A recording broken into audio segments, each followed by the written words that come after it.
Salut l'ami et bienvenue pour cette nouvelle vidéo. Je me suis un peu amusé avec la petite intro, mais aujourd'hui, on assemble Golden Latte. Et tu le vois derrière, c'est un vrai sacré chantier. Et je t'avoue que je pensais pas qu'il y aurait autant d'attentes derrière ce montage, donc je remercie tous ceux qui ont vu la présentation du cadre, c'était assez incroyable. Mais aujourd'hui, on le monte complètement. On se met derrière et je t'explique 2-3 trucs.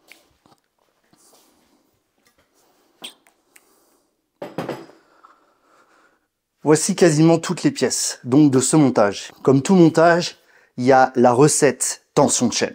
C'est pour ça que je me trouve dans la cuisine, puisqu'aujourd'hui c'est moi le chef et je vais te montrer un petit peu la recette pour faire un bon tuning tout en se faisant plaisir. Et pour bien commencer ce montage, il faut bien sûr le plat principal, qui est le cadre, qui est donc un Santa Fixie.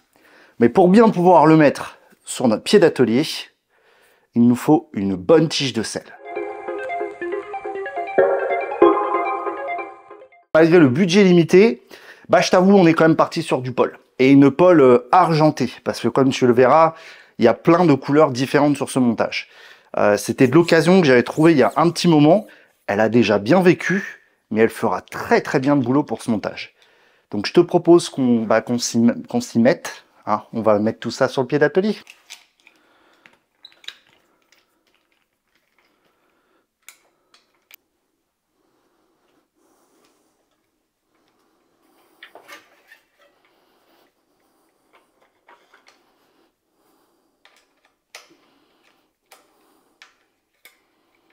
Paul, c'est de la qualité, c'est de la durabilité, c'est de la bonne finition. On ne peut pas se planter avec du Paul. Deuxième étape, la fourche. Et pour la fourche, on part bien sûr sur la fourche d'origine, fournée avec.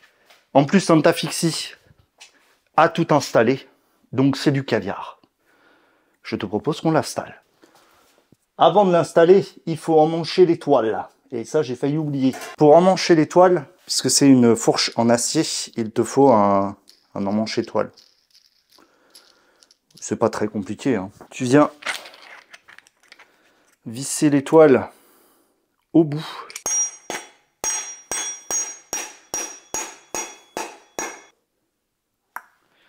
Là, c'est suffisant. Une fois ceci fait, on insère la fourche à l'intérieur. Alors, j'ai triché parce que j'ai déjà compté le nombre de spacers qu'il me fallait.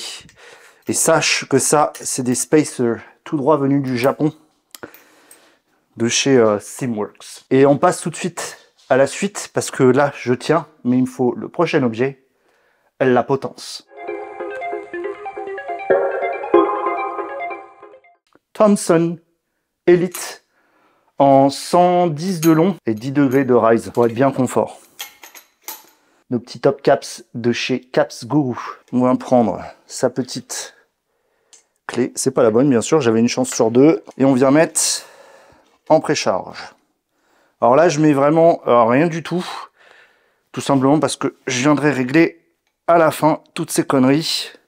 Enfin, en tous les cas, je le ferai hors caméra parce que j'ai pas envie de te saouler. Nous sommes sur une trajectoire ascendante. Et je te propose de passer à la selle. Selle Italia Fleet Titane. Alors ça, c'est du grand vintage, je te cache pas. Mais en fait, il se trouve que je l'avais pour un autre projet qui a été abandonné. Et donc, je me suis dit, pourquoi pas la réutiliser. Alors, ce que j'aime bien aussi avec la tige de selle Paul, c'est qu'elle est d'une facilité à installer. Tu vois, tu mets les deux petits cales comme ça, là, tu vois. Je te ferai un zoom dans la vidéo, t'inquiète pas. Tu viens poser ta selle et ensuite, tu viens juste leur faire une petite rotation. Et voilà. Et ensuite, tu visses. Alors, encore une fois, je vais pas visser comme un demeuré. Tout simplement parce que je ne sais pas la taille, je sais pas l'angle, vu que je suis pas anglais là. Je suis pas au bon angle, plutôt. On a donc fait les bases. La position assise, la potence. Je ferai bien le guidon. Parce que le guidon, il y a un grand chantier. Alors le cintre sur ce projet, c'est une des pièces maîtresses. C'est-à-dire qu'il fallait que je puisse avoir une position très confortable. Donc il me fallait un rise assez élevé. Même avec la potence Thomson en plus 10 degrés, il fallait quand même que je dispose d'un rise suffisant pour pouvoir être confortable. Et donc j'ai un petit peu exploré tous les types de cintres possibles, notamment dans le milieu de l'ATB, c'est-à-dire ces guidons un petit peu ce qu'on appelle les alt bars, donc les guidons alternatifs. Et par hasard, je suis tombé donc sur le vélo orange Clunker. Et le vélo orange Clunker à la base est fait pour les vélos de type Clunker. Je t'en ai parlé dans la vidéo précédente. C'est vrai que j'ai un peu flashé dessus. Pourquoi? Parce que déjà donc il a un rise très élevé, mais en plus il est incliné comme ça. Donc en gros tu as vraiment une position très ce qu'on appelle laid back. Mais il y avait quand même une petite couillasse. C'est que le diamètre de clamp c'est du 25,4 et la Thomson c'est du 31,8. Et tu vas voir, on va parler beaucoup d'adaptateurs. J'ai dû choper des adaptateurs pour tout simplement l'adapter à la potence Thomson. Et là, clairement, je vais pas te filmer moi en train de galérer comme un cinglé à installer ça. Et je te propose de te montrer direct le résultat final. Tadam! Voilà! Alors c'est un peu dur de bien centrer les shims là. Franchement, ça fera le boulot. Et donc tu vois, ça fait vraiment un grand guidon. Donc comme tu peux le voir, une position très très intéressante, je trouve. On va continuer le poste de pilotage avec levier de frein. Et là, je me suis posé beaucoup de questions. Parce qu'en vrai, pour les leviers, j'avais plusieurs options en stock. Mais il y en avait une à laquelle j'avais pas pensé. Mes leviers Paul. Ceux-là, c'est les cross levers. Les petits cross levers. Alors ceux-là, normalement, ils sont faits pour se mettre au milieu d'un cintre type route pour le cyclocross. En fait, le problème que ça soulevait, c'est que, je te spoil, je voulais des V-braques. Voilà, parce que c'est fait pour V-braques. Voilà. Donc les V-braques, c'est du long pull. Tu te rappelles, je t'avais parlé long pull, short pull. En fait, long pull, c'est tout ce qui est V-braque, c'est tout ce qui est canti, et short pull, c'est tout ce qui est les tirages latéraux, donc les classiques, quoi, enfin, ceux de route. Et eux, ils sont cool parce que, je sais pas si tu vois, il y a deux trous. Et donc, celui du haut, c'est pour le V-braque, et celui du bas, c'est classique. Et tu vois, tu as juste enlevé le circlips, et voilà. Mais il y avait un autre problème, c'est qu'en fait, c'est du 31,8 le diamètre. Et là, c'est du 22,2. Par la chance divine, j'avais ces petits shims qui traînaient, et en fait, qui venaient d'un vieux guidon, je sais plus quoi. Te passe ce montage, ça va te saouler. Voilà. Ils sont pas tout à fait alignés, mais pour l'instant, ça fera le boulot. Et tu vois, on a dû mettre des shims là. Et c'est vrai que c'est pas très très esthétique, mais c'est du Paul. Tu crois vraiment qu'on s'en fout qu'il y ait des shims? Bon, on va s'attaquer à pas un petit élément. On va parler du pédalier. Pour moi, le pédalier, c'est une des pièces maîtresses quand on fait un build, et surtout quand on veut faire un build tuning. C'est vraiment un élément central. Je vais pas dire que ça va définir ton vélo, mais ça va vraiment lui donner cette touche assez unique. Encore une fois, sur ce vélo, on ne parle pas de performance, on parle avant tout de kiffance et de tuning. Juste de tuning, voilà. Là, je voulais kiffance et tuningance à la fois. White Industries VBC. Donc c'est celui avec l'axe carré. Là, tu vois rien, regarde. Ouh, c'est une dinguerie. Donc je vais l'installer en fait. C'est un pédalier assez particulier. Je te cache pas. Il y a plusieurs choses qu'il faut noter et susnommer. Donc déjà, je vais défaire le petit cache. Alors tu sais, sur le gravel, j'ai déjà un White Industries. Je suis tombé amoureux. Et donc c'est un système équivalent pour fixer la couronne. Donc bien sûr, c'est des couronnes propriétaires. Et en plus, ça se sert avec un truc qui est plus ou moins propriétaire. Parce que bah pourquoi pas, hein. De toute façon, les ricains, c'est toujours la même chose. Alors, je lui graisse un petit peu le jonc, histoire d'être pas trop mal. Je sais pas si ça sert à grand chose, mais bon, voilà. Donc on vient lui glisser la petite couronne. L'impression de refaire un truc que j'ai fait 20 fois. On vient lui mettre le petit œilleton qui se serre dans le sens normal. Je voulais essayer avec ça, tu vois. Parce qu'a priori ça passe. Oh bah nickel. Alors c'est juste que c'est très très court, donc possiblement je peux perdre un doigt.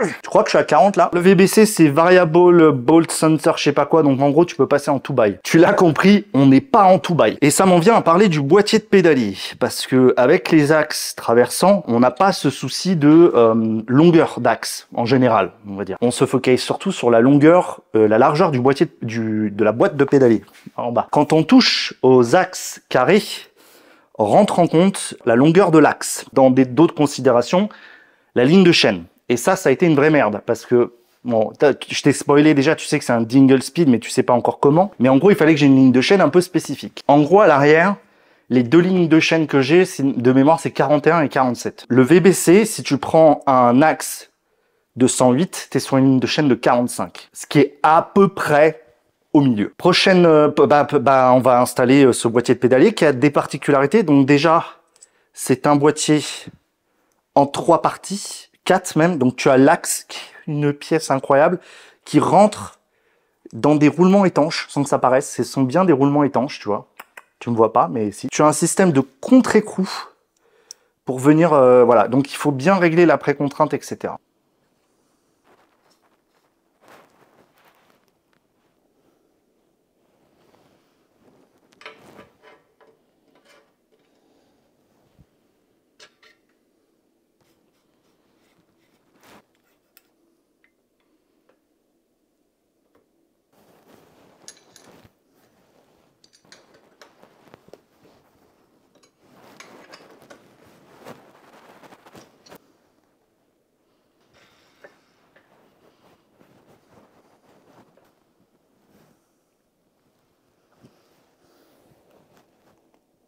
C'est nice, hein?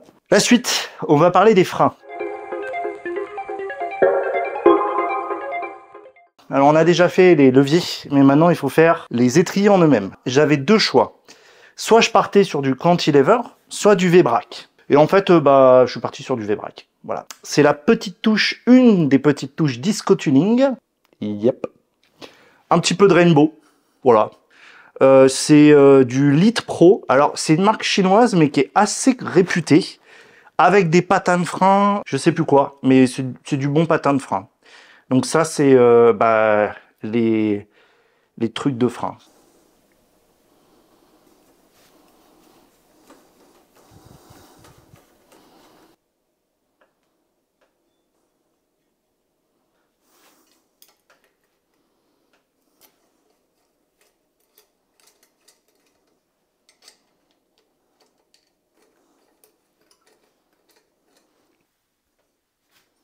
On a bien avancé hein, sur notre petite recette là. Qu'est-ce que t'en penses? Ces étriers de frein sont peut-être un peu discutables. Ça fera le taf pour l'instant. Jusqu'à ce que... Bref. Dans n'importe quelle bonne recette, il faut quelque chose d'un petit peu doux. Là, on met un petit peu des épices, mais il faut quelque chose de doux. Et je sais que certains d'entre vous commencent à être des connaisseurs. J'espère que en partie c'est grâce à moi, mais bon, ça, je me ferai beaucoup de fleurs quand même, faut pas déconner. N'empêche que vous savez mon amour pour une marque Ultra Dynamico. Oui, je suis un immense fanboy et j'avoue depuis que j'ai découvert ces pneus, je ne jure que par eux. Voilà, je suis désolé. Avant, arrière, ce sera Ultra Dynamico. Je te les montre juste dans 2 secondes. Mais au niveau des roues, et c'était là tout l'intérêt de ce cadre, c'est que je n'avais pas à racheter de roues. Et je pouvais réutiliser des roues dont je disposais déjà en fixie.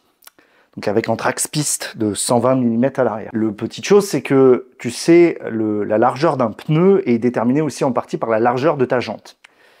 Bon, il se trouve que ma première paire de roues Track Cross fitait parfaitement. Donc on est parti sur la paire de roues H plus Son, avec moyeu Santa Fixie, les écrous Runwell Japan, parce que oui, et le fameux pneu Ultra Dynamico Rosé Race en 42. Alors là, je sais déjà, je t'entends me dire, mais tension, tu peux mettre du 45, voire 50, comme tu nous l'as vendu. Pourquoi mets-tu du 42? Première chose, Ultra Dynamico n'a pas de 45 en 700C. Et deuxième chose, j'avais pas spécialement envie de racheter une nouvelle paire de pneus. Et puis les Ultra Dynamico, quoi. Donc on part là-dessus. Mais oui, je t'ai entendu. Et peut-être qu'un jour, on passera en 650B pour mettre du large. Donc là, pneu chambre à air. Ça, c'est pour l'avant. Donc tu vois, le doré. Pour l'arrière.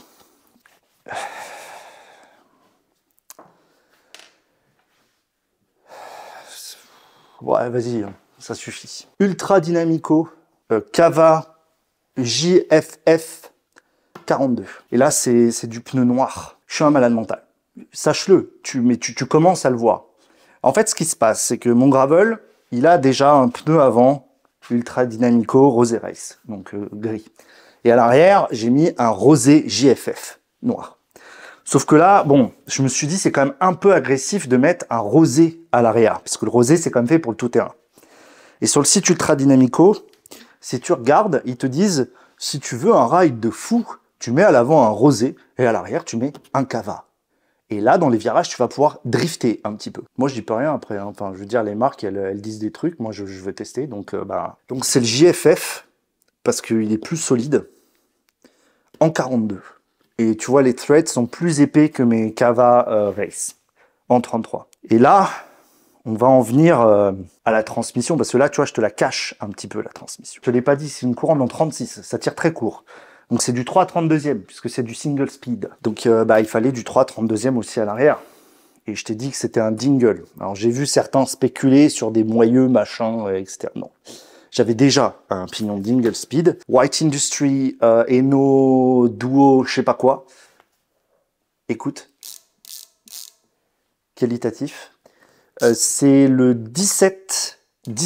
36-17, 36-19, je grimpe aux arbres, c'est parfait. J'aime le pignon fixe et je me suis dit, on va quand même mettre un pignon fixe en 3/32e de l'autre côté. Et là, c'est du 19. Donc, le jour où je veux passer en pignon fixe, j'ai juste à tourner la roue. Bon, elle sera pas dans, enfin, le pneu sera plus dans le bon sens, mais bon, voilà. Et toujours les écrous Runwell, mais en noir. Parce qu'il y a un peu de noir et de doré, mais enfin bon, tu verras plus tard. Et bien sûr, la jante, c'est du H+, Archetype.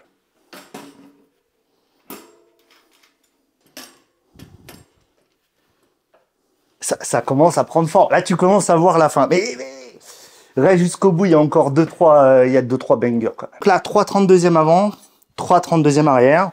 La ligne de chaîne sera bonne. De toute façon, on est sur une chaîne 3/32e, donc ça devrait pas poser trop de problèmes. Il y a quand même un petit truc. Parce que tu vas me dire, bah oui, mais bon, comment tu fais pour passer d'un pignon à l'autre? Alors, c'est vrai que c'est pas forcément un système extrêmement pratique, mais en gros, c'est plus, tu pars du principe que tu as un ratio principal, qui, je pense, dans mon cas, va être le 36-17, et quand je vais faire du D+, si un jour j'en fais, j'aurai 19. Voilà. Donc, ce qu'il faut faire, par contre, c'est tailler la chaîne de la meilleure manière possible. C'est-à-dire que quand on est slack comme ça, on est sur le pignon 19, et quand on passe sur le pignon 17, on n'est pas complètement débordé. Et pour la chaîne, je t'ai dit, il y avait un autre tuning. On est parti sur ça. Donc ça, c'est une chaîne ZTTO en 3/32e. Et ZTTO, c'est une marque chinoise, mais je te cache pas, ils font des trucs pas déconnants. J'ai vu des bonnes reviews là-dessus, et donc on va l'installer. Alors clairement, je vais te passer cette étape, je vais juste te montrer la chaîne. J'ai raccourci la chaîne comme elle doit être, et il y a un petit truc qui est très cool sur le cadre Santa Fixie, c'est que tu as des tendeurs de chaîne ici, intégrés des deux côtés. Donc, pour tendre ta chaîne, c'est beaucoup plus simple. Et ensuite, va falloir passer au câblage des freins, je pense. Et ça, c'est une autre aventure. Et je vais faire 2-3 vérifs et je reviens.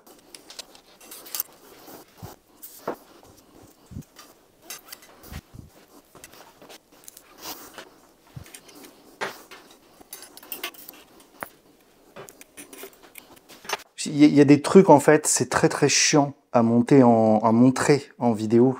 Et donc, j'ai décidé de les faire de mon teco. Ça m'a grandement facilité la tâche, je te cache pas.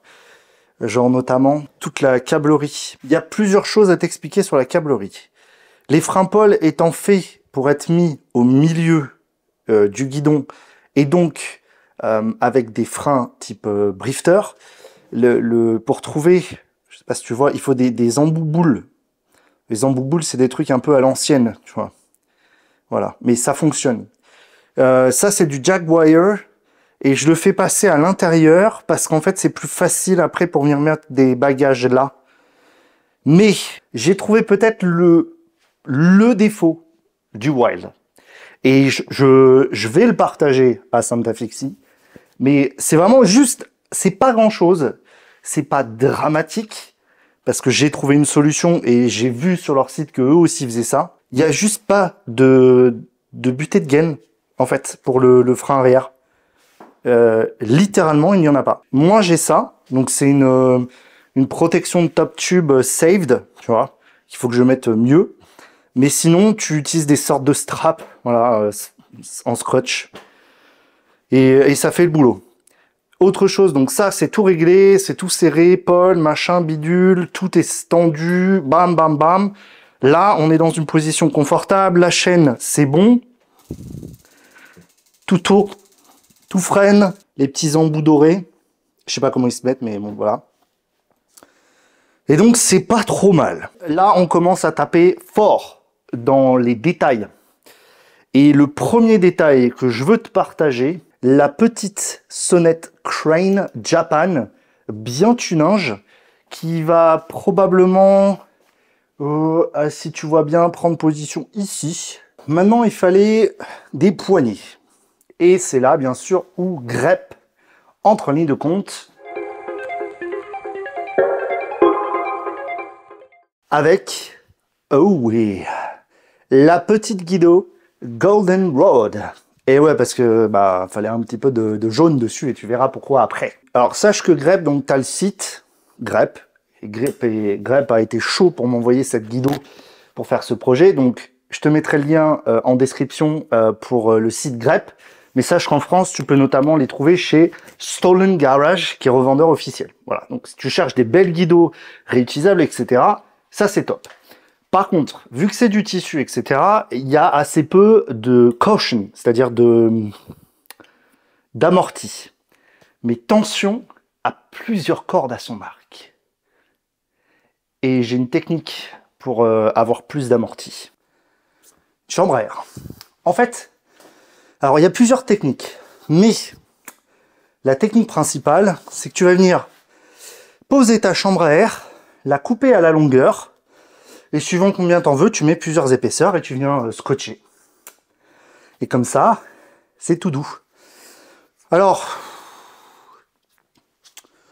moi je pense que je vais mettre 2 épaisseurs, une en haut, une en bas. Et ça fera le boulot. Alors oui, je sais que comme ça, c'est très moche. Mais en vrai, ça va te donner un confort incroyable. Et ensuite, on va venir mettre la guidoline en wrap à partir de l'intérieur. Le petit truc, c'est que je pense que celle-là, je vais devoir la recouper. Pour la simple et la bonne raison que, à mon avis, ça va être trop long. Donc là, l'idée, c'est qu'on va partir comme ça. Et on va venir lui mettre du confort. L'idée, c'est de la wrap très serrée pour un effet esthétique maximal. Et moi, j'aime bien faire ça. Alors, là, il va y avoir plusieurs entraves. Parce que comment tu wraps une guidoline qui passe avec un truc comme ça, là, une barre de renfort, et un truc comme ça? Eh ben, j'en sais rien. Et probablement, je te dirai dans 5 minutes. Donc, laisse-moi wrap.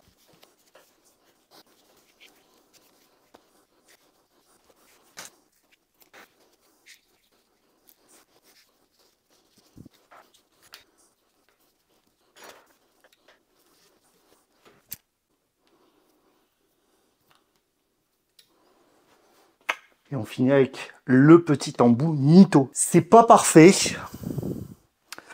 mais ça fera le boulot. Et c'est stylate. C'est vrai que c'est pas évident de faire ça complètement proprement. Je pense que j'essaierai de reprendre ça à un moment. Je m'occupe de l'autre côté, qui va avoir un autre challenge avec la sonnette. Ouh. C'est pas mal. C'est un peu un travail de ça. Je suis vraiment pas un pro à la guido. Mais l'avantage, c'est que vu qu'elle est réutilisable et tout, Si jamais ça va pas, je l'enlève, je la remets. Là, je pense que de ce côté, c'est pas mal ce que j'ai fait, tu vois. Là, c'est crado, mais je peux l'enlever. J'ai gardé un peu de longueur. Un bon commuteur, un bon ATB se doit d'avoir des moyens de transporter de la bagagerie. Et donc, il fallait un panier avant. Et là, en fait, j'ai tout simplement un Basil Portland. Apparemment, c'est pas trop mal. Il est pas si lourd que ça. Et je pense qu'il ira bien là. En voilà un beau rack. On commence à arriver au bout de ce montage. Il nous reste... Attends, j'essaye de compter les pédales et des détails. Mais surtout les pédales. Et pour les pédales... Là, c'est les MKS Always.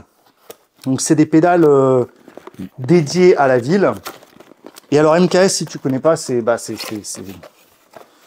relativement réputé, dirons-nous. C'est vraiment de la pédale de qualité. Il y a MKS et les autres, vraiment. Enfin, voilà, j'en ai jamais eu. Mais disons que ça fait longtemps que j'en voulais. Les roulements MKS, c'est quelque chose d'autre. Donc c'est une grande plateforme quand même, donc ça c'est bien, avec des petits picots, et elle est très très stylée, et elle ira parfaitement sur ce montage. Là c'est du grand chantier. Bon, je range un peu et je continue à te parler.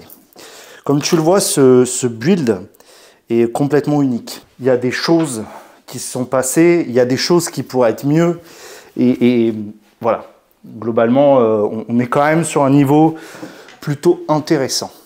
Et comme je te l'ai dit, c'est une cuisine fine de faire des montages tuning. Il faut toujours faire attention aux pièces que l'on choisit. Et tu le sais, je t'avais dit, un des points positifs de ce cadre, c'est le nombre de trous partout. Et je ne sais pas si tu l'avais remarqué, mais tous ces trous, quand tu ne t'en sers pas, ils sont comblés par de la visserie noire. J'ai chopé de la visserie dorée. Et on va la mettre partout. Partout. Et d'ailleurs, avant que je n'oublie, je vais quand même mettre un petit porte-bidon Minora. Là, on va faire une transition de dingue. Et quand je vais claquer des doigts, on sera dehors avec le vélo. La magie de YouTube. T'es prêt ?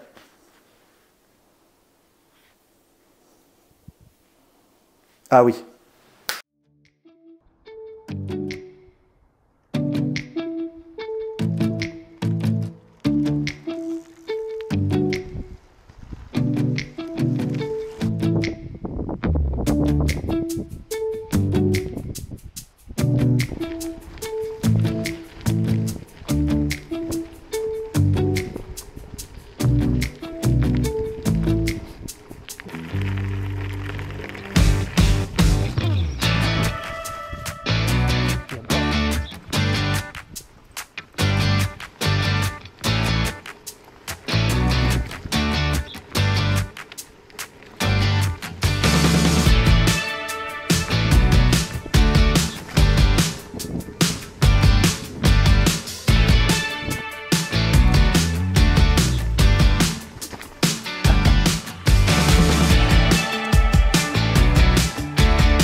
Ah, c'est incroyable.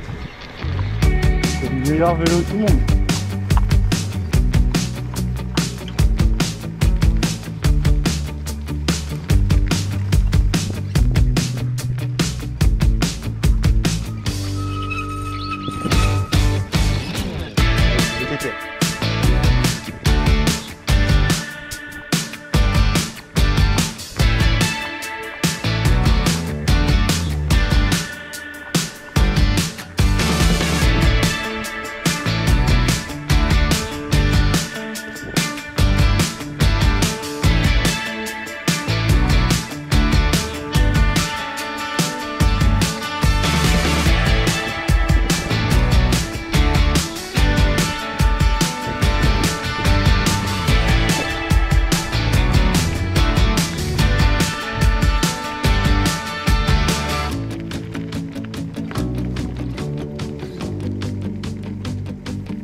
Bon, on se retrouve sur l'île Charlemagne pour... je crois qu'il n'y a pas de mots en fait. Tu le vois de tes propres yeux. Il y a eu pas mal de choses de faites depuis la fin de la vidéo. C'était long de monter une vidéo en entier. Et j'espère que ces 20 et quelques minutes t'auront plu. Mais là, il était temps de te le dévoiler. Petit panier avant, Basil Portland. Pas sûr que ça reste. Tu le vois pas, mais tu le verras dans les b-rolls. J'ai mis une petite lumière. Je crois que c'est une Kona ou Koma Blue Lug. J'ai re-wrap la guidoline pour bien que ça soit clean. Pareil, tu verras dans les b-rolls. La chaîne a été graissée, le porte-bidon installé, la vis remise. Et au final, on se rend compte que c'est pas mal. C'est pas mal du tout. Au niveau des pneus, c'est incroyable. C'est très très fun. Et en fait, ça me donne envie aussi d'enlever le panier de temps en temps parce que c'est un véritable VTT, le truc. C'est vraiment ultra fun. Et je pense que je ferai quelques vidéos justement où je m'amuse à bourriner dans des sentiers parce que c'est très très marrant. Il est assez souple, assez permissif, très très confortable. Ça, c'est un kiff. Demande qu'à déraper de l'arrière. Et je comprends pourquoi Ultra Dynamico a fait ça. Je suis très content d'avoir créé cette sorte de ATB, VTT Clunker, un petit peu un mix de toutes les cultures du vélo que j'aime bien. Le ratio est incroyable. En 36-17, je passe partout sans forcer. Donc je me dis le 36-19 en terrain technique de type VTT, je vais littéralement me monter en l'air. Un nouveau vélo vient de rentrer dans l'antre et on est sur du bon niveau là quand même. On est sur du très très très bon niveau. Il y a quand même un truc. On m'appelle pas le... Enfin, je m'appelle pas... Enfin, je me suis pas nommé le roi du tuning pour rien. Il y a deux trucs qui vont changer. Donc ça, c'est une V1. Et je te dis déjà, la V1.5 va exister bientôt avant une V2. Et une V3. Je me saoule. Merci d'avoir regardé cette vidéo. Je me casse.